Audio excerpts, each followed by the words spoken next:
Alright, what's going on my broskies? My name is Toadski, back again, here to bring you guys yet another Jujutsu Kaisen Phantom Parade video, and we got some crazy news today. So we were just expecting to log in today, and of course the new stage of the Grand Exorcism battle has been unlocked. I've been playing the hell out of this. This game has actually been pretty fun. We're getting pretty deep into this. I just need to beat the bosses at higher levels and stuff, but that's not what we're here to talk about today. So they actually did announce the next upcoming gacha, because we did expect them to announce something soon. But what they are planning to announce is actually a little bit different from what we were expecting. So if we go into the actual announcements, it'll give us a bit of a breakdown in terms of what's coming. So initially, they did post a tweet on the X account, should I say, which, you know, gave us a bit of info in regards to the next SSR character that's coming, and we're like, what the hell's going on? They gave us a bit more information now that it is actually in-game with a data download, and yeah, Megumi Fushiguro Incomplete Domain is going to be the next featured SSR character. The reason why this is crazy is because this was not the next character that arrived on Japan in terms of the release schedule. Junpei, which is out right now, is the character that arrived next on Japan. However, this was not the next character. So this guy's kind of crazy. He's going to be introducing a brand new recollection bit as well. This is going to be summonable. There is going to be a story event tied to this. This story event will allow you to pick up another SSR free-to-play recollection bit, which we'll go through all of the information in regards to what these effects actually do. In terms of the story event, this is basically the exact same as the current story event that we have in-game right now. The Homesick Horizon, exact same structure as this. There's an event quest, you farm it, you get material, you then use that material to defeat the boss. You beat the boss, you will get another material, which allows you to exchange them in the shop to then go ahead and get a bunch of rewards. This event's really good. You get a lot of different materials for raising the grades of your characters, raising the levels of your characters, increasing their skills, all of that kind of stuff. So this thing is going to be coming up in the next event period here, which I believe starts tomorrow. It's the 14th now, and it says it starts from after the maintenance period on November 15th. So yeah, this is just crazy because we just were not expecting this at all. So let's actually break down what these characters actually, or what this character, should I say, actually does. So we have the Megumi Fushiguro right here on screen. Let me go ahead and refresh the page real quick to make sure it's all good.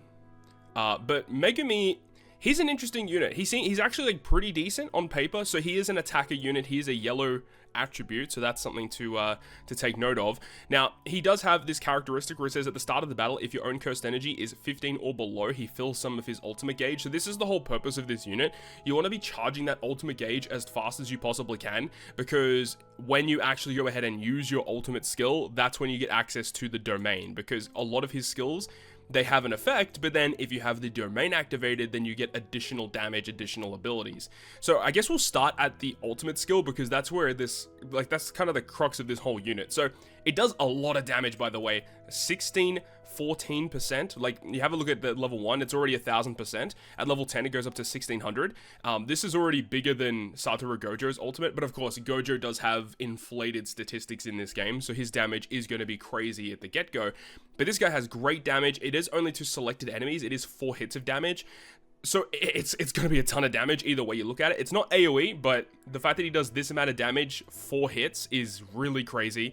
He stuns the selected enemy for 100% chance and expands the domain for 4 turns. While the domain is activated, decrease all enemies' damage, so any damage that you take, by 35%, increases damage against them by 45%, attack immunity to yourself, so kind of like Gojo, and then also decreases own skills cursed energy cost, so you can launch more skills without having to worry about your cursed energy being depleted, but you cannot fill your ultimate gauge while the domain is activated.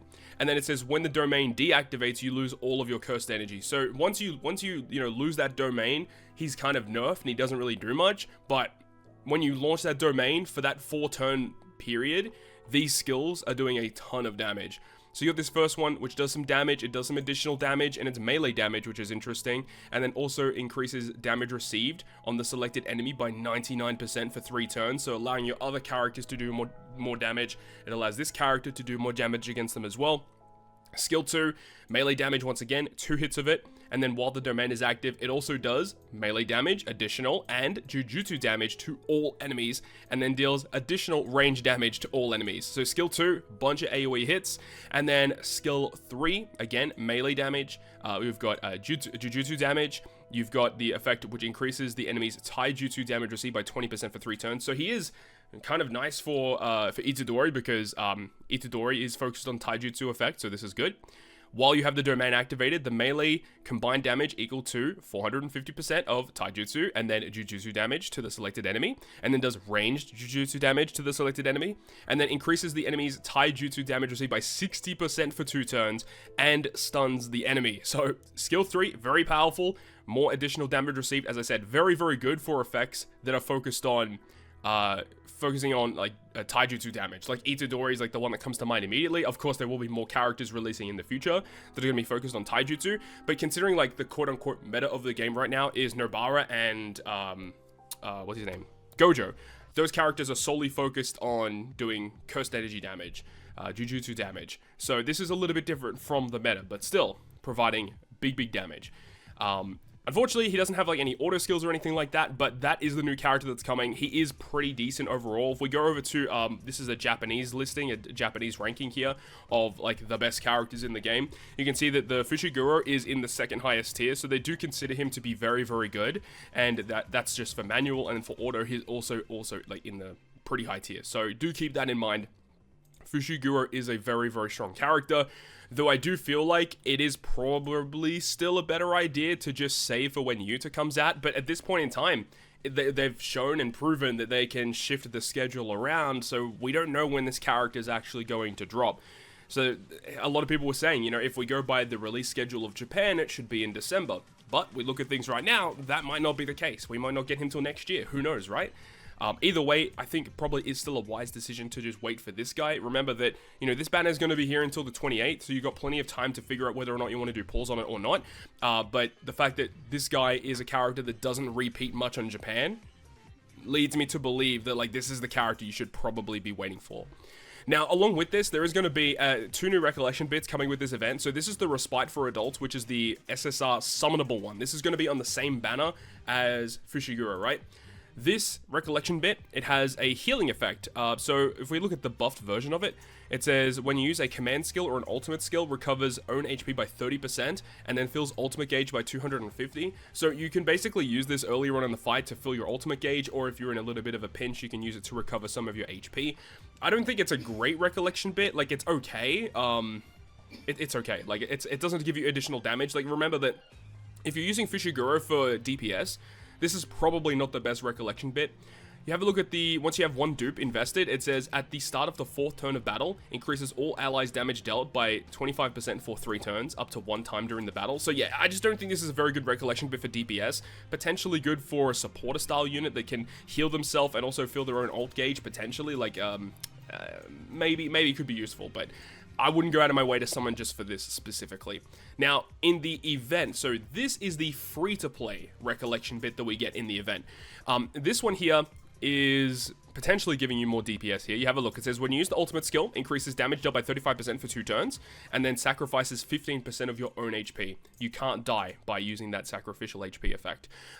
It's a 7-turn cooldown, which is quite high, but it's okay, giving a little bit of additional damage. This is going to work well with Fushiguro, because you do get increased damage dealt for when you use the ultimate skill, and then for the next turn after that, you will get an additional bonus damage, which when you use like skill 2, skill 3, etc.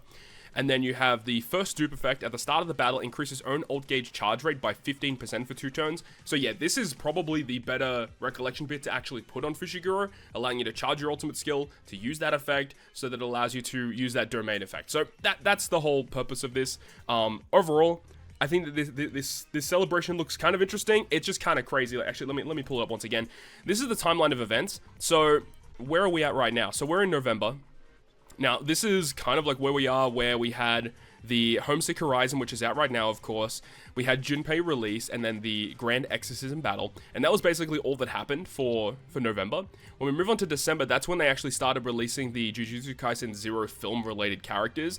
And Yuta released on the 15th of December, and because we're like 2 weeks ahead, people kind of thought this would release December 1st. But again, we don't know what's happening now as we look at the later December period here. December 28th is when we had the story event, Fushiguro both release.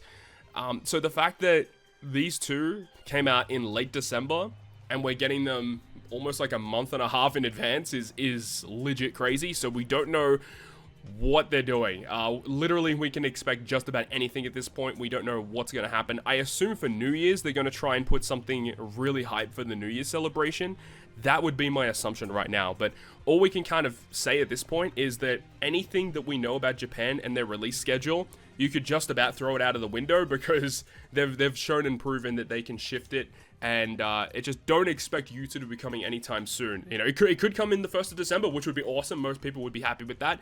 But at the same time, if it doesn't happen, don't be upset, because, you know, they've shown that they can shift stuff around. So let me know your thoughts and opinions about it. What are you going to be saving for in Jujutsu Kaisen? Are you going to be saving for, Yuta? You're going to be saving for something else in the future? I know that the Japanese version is about to be announcing their 1st anniversary celebration stuff, so that's going to be interesting to see what they do in Japan. But hopefully you enjoyed the video. If you did, make sure to go ahead and leave a like. And if you want to stay up to date with all the content I post, including more Jujutsu Kaisen Phantom Parade content, make sure to go ahead and hit the subscribe button down below. I'm that, guys. I'll see you guys within the next video.